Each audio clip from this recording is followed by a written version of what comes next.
వైఎస్ఆర్ కడప జిల్లా ప్రొద్దుటూరు నుండి చిన్న పెద్ద వార్తలను ఎప్పటికప్పుడు ప్రసారం చేస్తూ ప్రజలు మీకు అన్యాయం జరిగితే నిజాలను నిర్భయంగా చెప్పే ధైర్యం మీకుంటే ప్రసారం చేసే సత్తా మాకుంది. మీకు న్యాయం జరిగేంత వరకు పోరాడుతాం. మీ ముందుకు మీ ఏకేటీవీ న్యూస్ 9985491955 ఫోన్ కాల్ చేస్తే చాలు.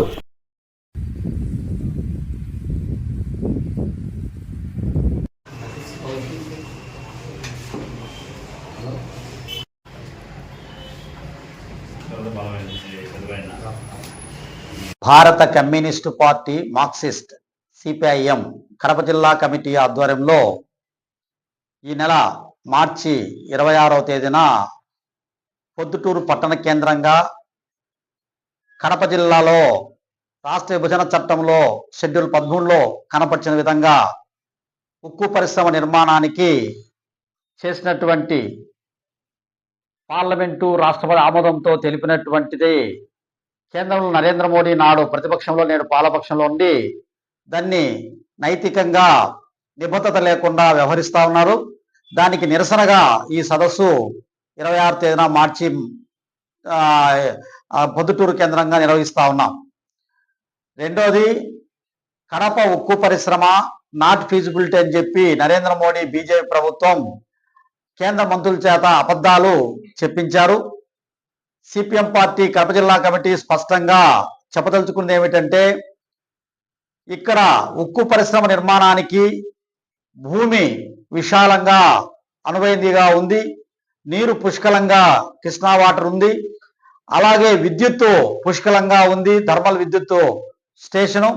అట్లాగే ఈ ఉక్కు పరిశ్రమ నిర్మాణానికి కావలసినటువంటి డోలామైట్ కానీ అట్లాగే ఇతర అనేక వనరులు పుష్కలంగా ఉన్నాయి. అట్లాగే ఇనప ఖనిజం సంబంధించి ఈరోజు 180 కిలోమీటర్ల దూరంలో బళ్ళారిలో గ్రేడ్ 1 ఇనుప ఖనిజం దొరుకుతా ఉంది. అలాగే మదనపల్లె, బయ్యారపు, అలాగే అనంతపురము, అనేక చోట్ల కర్నూలు జిల్లాల్లో సెకండ్ గ్రేడ్ ఇనుప ఖనిజం దొరుకుతా ఉంది. కడప జిల్లాలో పెళ్లిమరిలో ఇనుప ఖనిజం దొరుకుతా ఉంది. కాబట్టి అన్ని రకాలుగా అనువైనటువంటి ఉక్కు పరిశ్రమ నిర్మాణానికి కడప జిల్లా అనేటువంటిది ముందుగా కేంద్రంలో ఉన్నటువంటి గత కాంగ్రెస్ ప్రభుత్వం పార్లమెంటులో చర్చించే ఇక నిర్మాణం చేయదలుచుకునింది. ఆ రోజు పాలక పక్షంలో ఉన్న కాంగ్రెస్, ప్రతిపక్షంలో ఉన్నటువంటి బీజేపీ రాతపూర్వకంగా ఈ యొక్క చట్టానికి ఆమోదం తెలిపాయి. రాష్ట్రంలో ఉన్నటువంటి ఆ రోజు నాయకులుగా ఉన్నటువంటి వెంకయ్య నాయుడు, చంద్రబాబు నాయుడు, జగన్మోహన్ రెడ్డి కూడా రాతపూర్వకంగా దీన్ని ఆమోదించారు. వాళ్ళ ముగ్గురికి, ఒకరి ఉపరాష్ట్రపతి, ఒకరికి ముఖ్యమంత్రి, మరొకరు ముఖ్యమంత్రి పదవులు వచ్చాయి, కానీ కడప ఉక్కు పరిశ్రమ మాత్రం రాకుండా దాటవేసినటువంటి పరిస్థితి కనపడతా ఉంది. మూడోది, ఈరోజు భారత communist party Marxist CPM Kadapa జిల్లా వ్యాప్తంగా పెద్ద ఎత్తున గ్రామాన ఈ ఉక్కు పరిశ్రమ రాకుండా పోవటానికి కారణమైనటువంటి బీజేపీ, దాని మిత్రపక్షాలు, ఎన్డీఏ ప్రభుత్వం గుట్టు రట్టు చేయడానికి, బహిర్గతం చేయడానికి పెద్ద ఎత్తున ఉద్యమ కార్యాచరణ తీసుకుంటా ఉంది. అందులో భాగంగానే మొదటి మెట్టుగా ఇప్పుడు పొద్దుటూరు కేంద్రంగా కడప ఉక్కు సదస్సును నిర్వహిస్తున్నాం. దీనికి ప్రజానుకూల మేధావులందరూ కూడా రాజకీయాలకు అతీతంగా వచ్చి పాల్గొని జయప్రదం చేయాలని, వాళ్ళ సలహాలు సూచనలు కూడా ఉద్యమ నిర్మాణానికి ఇవ్వాలని చెప్పి తెలియజేస్తా ఉన్నాం. చివరిగా, ఈరోజు కేంద్రంలో రాష్ట్రంలో ఎన్డీఏ ప్రభుత్వాలు ఉన్నాయి. ఇప్పుడు ఉక్కు పరిశ్రమ కడపలో రావడానికి అనుకూలమైనటువంటి వాతావరణం ఉంది.